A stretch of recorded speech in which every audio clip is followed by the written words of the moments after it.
My name is Deborah and I'm from Apostolic Women Empowerment Trust. I'm affiliated to the Apostolic Church and I'm from Zimbabwe. I think it's very important to continue with the intergenerational dialogues because they actually give a platform where youth express themselves and they share their perspectives towards key issues that are affecting them.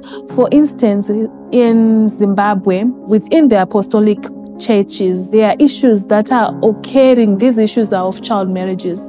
And these issues of child marriages are linked with child abuse, because most of the apostolic youth, you find out a youth aged maybe 14, 15, 16-year-old can get married to a 14-year-old man, which is actually abuse when we actually link it with the law. But for them, it's a thing that is normal. So if we continue this platform where we share ideas with the religious leaders, because the religious leaders are the ones who influence us, they are the law per se, and we listen to what they say, because to them, if they say the Holy Spirit has said you should get married to this person, we actually follow. So if we are continuously being given these platforms, we as youth will be freely to air out our key concerns.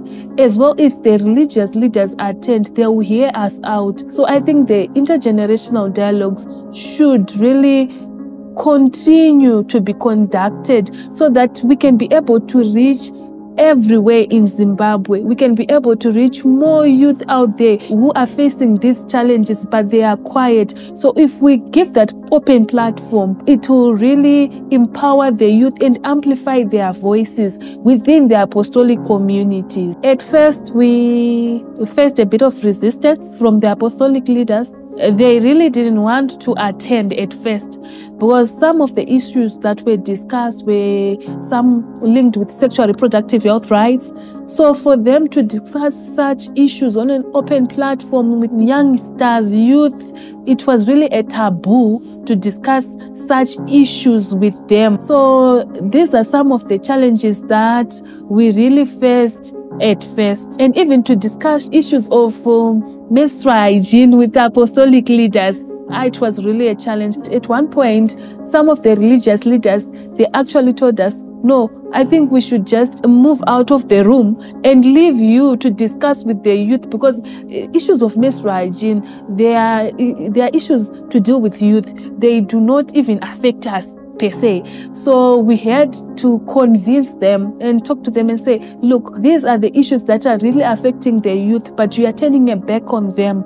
Let us reason together and be able to educate and capacitate our youth so that they won't get into problems or face challenges in future. Because these issues, they are really reoccurring, and issues of menstrual hygiene is a thing that really occurs to every girl child. So they have to be aware of that. The issue of open spaces, that issue really stood out for me, and also the issues of reproductive cancers and STDs that was highlighted in a presentation. It really actually affected me. We really have got work to do out there in those communities. And also the issues of religious leaders, they have a key role to play, because they are the ones who actually have a say in what's really happening in these churches.